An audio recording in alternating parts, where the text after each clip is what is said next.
Bonjour mes frères et sœurs, et nous allons ce matin terminer le chapitre 2 et nous allons voir une belle manifestation de la grâce de Dieu, de la bonté de Dieu envers les pécheurs.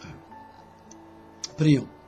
Notre Père du ciel, nous sommes dans la joie parce que ce que nous allons lire, la plupart d'entre nous avons déjà expérimenté cela.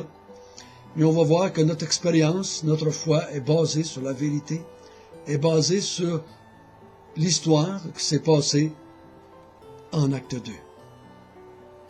Et nous allons terminer d'écouter ce que cet homme, appelé Pierre, rempli de l'Esprit, a dit à cette foule qui était là en ce jour de la Pentecôte. Guide-nous par ton Esprit Saint et nous allons te louer à la fin de ces quelques minutes. Amen. Il serait bon qu'on puisse prendre le temps de lire, si vous voulez bien, le texte que nous allons regarder à partir du verset 37. Après avoir entendu ce discours, ils eurent le cœur vivement touché et dirent à Pierre et aux autres apôtres, « Hommes frères, que ferons-nous » Pierre leur dit, « Repentez-vous et que chacun de vous soit baptisé au nom du Seigneur Jésus-Christ, à cause du pardon de vos péchés, et vous recevrez le don du Saint-Esprit. Car la promesse est pour vous, pour vos enfants, et pour tous ceux qui sont au loin, et en aussi grand nombre que le Seigneur notre Dieu les appellera. » Et par plusieurs autres paroles, il les conjurait et les exhortait, disant, « Sauvez-vous de cette génération perverse. » Ceux qui acceptèrent sa parole furent baptisés, et en ce jour-là, le nombre des disciples augmenta d'environ 3000 âmes. Nous allons arrêter là pour le moment.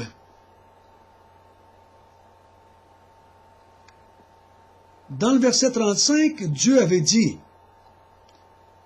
par la bouche du prophète David, en parlant de Jésus, « Viens t'asseoir à ma droite, et je veux faire de tes ennemis ton marchepied. » Donc, les ennemis de Jésus, c'est la foule qui est devant Pierre. C'est le peuple d'Israël qui a rejeté son roi, qui a rejeté en grande partie son Messie.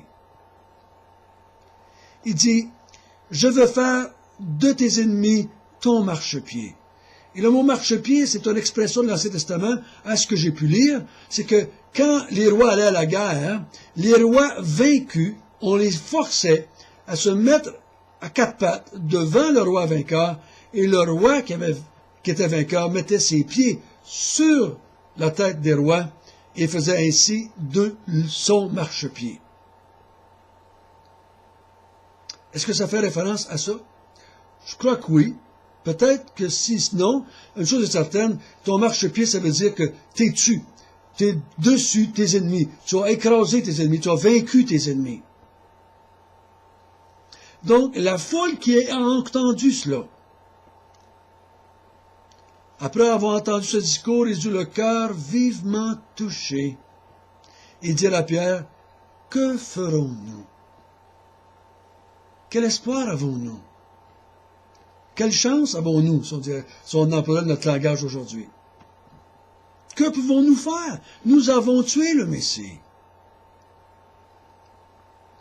Et par la bouche de Pierre, Dieu va présenter à ce peuple et à tous ceux qui sont là une solution à leur dilemme. Repentez-vous et que chacun de vous soit baptisé au nom du Seigneur Jésus-Christ à cause du pardon de vos péchés et vous recevrez le don du Saint-Esprit. Deux choses. Repentez-vous et faites-vous baptiser au nom du Seigneur Jésus-Christ. Quand on parle de repentance ici, de quoi parlons-nous? Est-ce que Pierre les appelait à se repentir d'avoir fumé du pot? Est-ce que Pierre les appelle à se repentir d'avoir pris de la boisson? Est-ce que Pierre les appelle à se repentir d'avoir couché avec la femme du voisin? Est-ce que Pierre les appelle à se repentir d'avoir été des voleurs sur les impôts? Ou d'avoir travaillé au noir? Non. C'est pas ça. C'est pas ça qui est le contexte ici. C'est repentez-vous de votre attitude et de votre de vos actions que vous avez eues à l'égard de Jésus. Repentez-vous, parce que Dieu vous avait envoyé le Messie, Dieu vous a envoyé votre Seigneur, Dieu vous a envoyé votre roi, et vous l'avez fait mourir par la main des impies. Repentez-vous. La repentance, c'est on décide de se tourner vers Dieu dans la soumission, dans l'obéissance. J'accepte que Dieu dit vrai. J'accepte ce que Dieu a fait. En envoyant son Fils Jésus, j'accepte que c'est lui que Dieu a envoyé. Parce qu'en se rebellant contre Jésus, ils se sont rebellés contre celui qui avait envoyé Jésus. Souvenez-vous ce que Jésus avait dit. Si vous me rejetez, vous rejetez celui qui m'a envoyé. Les Juifs ici avaient exprimé leur rébellion envers Dieu en rejetant le Messie que Dieu avait envoyé. Et qui avait démontré que c'était lui par les miracles qu'il avait fait. Donc il dit, repentez-vous envers Dieu. Repentez-vous.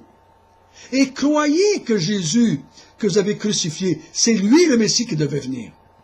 Et pour démontrer que vous y croyez, faites-vous baptiser en son nom.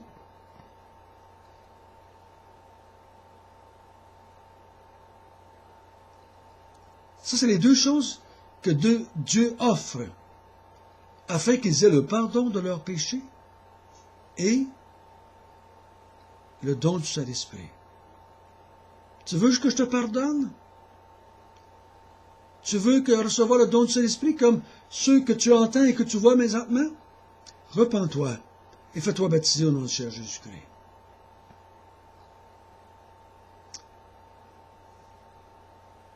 Faisons attention, frères et sœurs, quand nous disons que le baptême ne sauve pas. Faisons attention. Ce n'est pas un langage biblique. Je vous défie de trouver dans la Bible une phrase qui dit que le baptême ne sauve pas. Au contraire, je peux vous trouver plusieurs passages dans le Nouveau Testament où ce qui dit que le baptême au nom du Seigneur Jésus-Christ sauve. Je suis bien sûr que même si tu te feras baptiser 100 fois et que tu n'as pas la foi et que tu ne t'es pas repenti, ça ne sert absolument à rien. Mais la question que je te pose, si tu t'es repenti et que tu dis croire en Jésus, pourquoi tu ne te fais pas baptiser? Pourquoi? Donne-moi une bonne raison de ne pas le faire.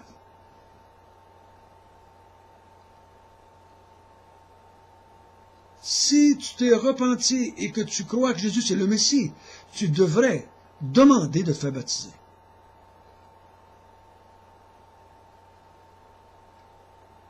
Tu devrais demander.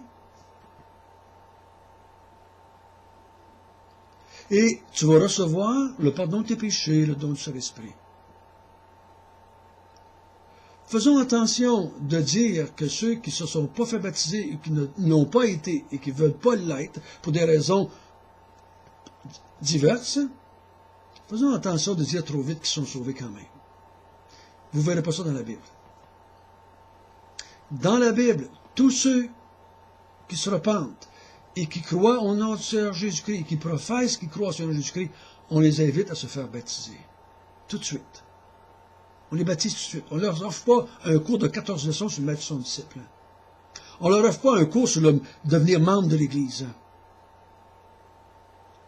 On les fait baptiser. Dans les Actes des Apôtres, c'est tout de suite. Tu crois? Fais-toi baptiser. Ceux qui étaient dans la foule et qui se sont repentis et qui n'ont pas été baptisés ne sont pas comptés parmi les 3000. Ils ne sont pas parmi les 3000. Les 3000, on va voir tout à l'heure, se font baptiser. Ceux qui ont dit avoir été ajoutés à l'Église par le Seigneur Jésus-Christ, c'est ceux qui se sont repentis et qui se sont fait baptiser au nom du Seigneur Jésus-Christ, ils ont reçu le pardon de leurs péchés, ils ont reçu le don du Saint-Esprit. C'est ça que le texte dit. On a bien beau essayer de passer au côté, puis de dire toutes sortes d'affaires, mais c'est ça que le texte dit ici.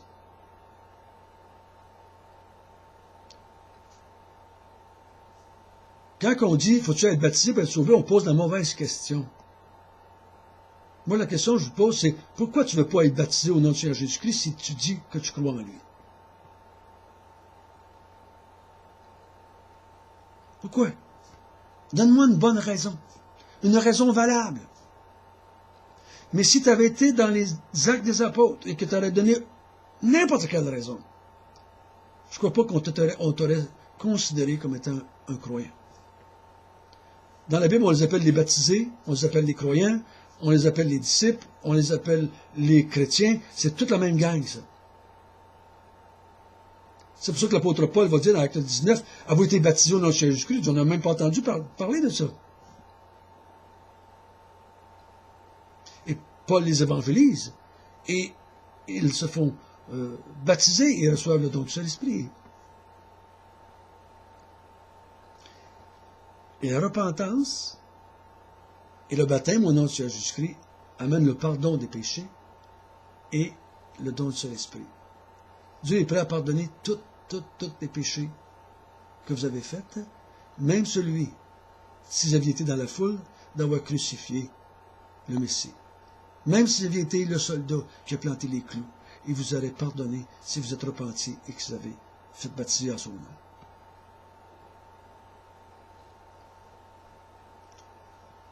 C'est les deux plus belles choses que Dieu peut vous donner. Quand il nous a donné ça, frères et sœurs, même s'il nous donnerait rien d'autre de plus, même si après ça, il nous mettrait quadriplégiques sur un lit d'hôpital pour le restant de notre vie, il nous a donné des milliards de fois plus qu'on méritait, déjà.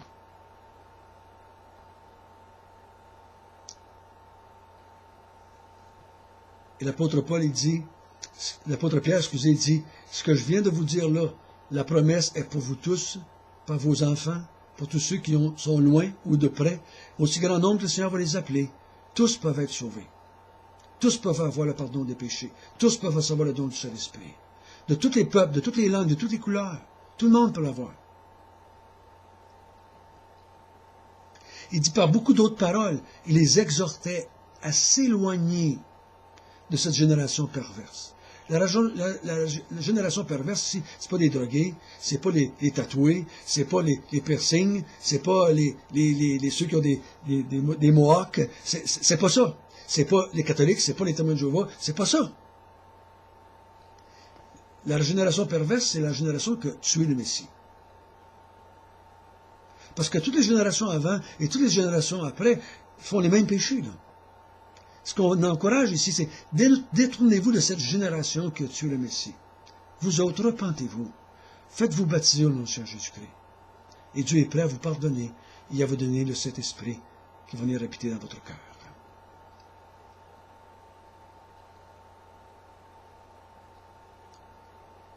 Si Théophile n'était pas converti, je crois qu'il a pu croire que ce n'était pas lui, cela. S'il s'était converti, il comprend mieux que ses péchés sont tout pardonnés et que maintenant, lui, s'il n'est pas baptisé, il doit se faire baptiser. Et s'il se fait baptiser, il va avoir le don du Saint-Esprit pour toujours, comme tout le monde, même si ce n'est pas un juif. Et à partir au verset 41, excusez, et ceux qui acceptèrent sa parole furent baptisés. Et en ce jour-là, le nombre des disciples augmenta environ de 3000 hommes. Ceux qui acceptèrent ce que Paul venait de dire, pas Paul, mais Pierre, excusez, ce que Pierre venait de dire au sujet de Jésus, qui avait été approuvé par Dieu, qui avait été livré par Dieu, qui avait été ressuscité par Dieu, qui avait été élevé à la droite de Dieu, que Dieu lui avait donné le Saint-Esprit et qu'il l'avait répandu, que Dieu avait fait de lui le Seigneur et le Maître et le Christ. Ceux qui acceptèrent ces paroles de l'apôtre Pierre qui venaient de Dieu se firent baptiser. Se firent baptiser. Ça n'a pas dû être facile pour ces 3000-là. Il y avait peut-être eu toutes sortes de raisons qu'on aurait pu invoquer là. Leur vie est en jeu, eux autres, en se faisant baptiser. Mais pourtant, 3000 se sont fait baptiser. Oh, il y en a peut-être eu un autre 3000 qui étaient intéressés, mais par crainte des hommes, ils ne se sont pas fait baptiser. Mais on ne les a pas considérés dans les 3000. Et Jésus ne les a pas ajoutés à l'Église, comme il dit au verset 47.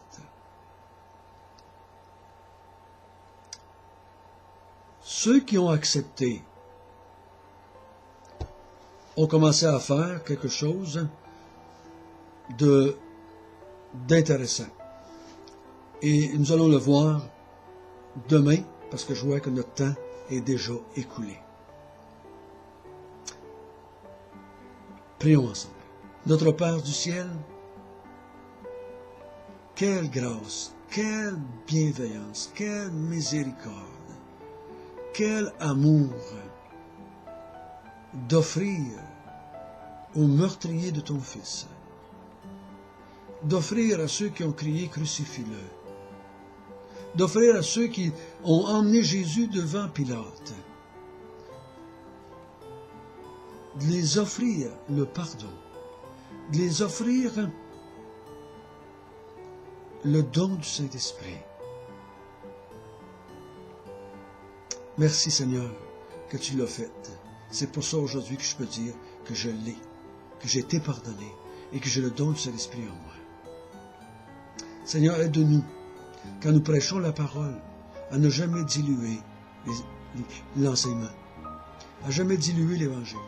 Nous devons prêcher la repentance. Nous devons appeler les gens à se faire baptiser au nom de Jésus-Christ. N'essayons pas aide-nous à ne pas rendre ça facile pour qu'ils disent oui.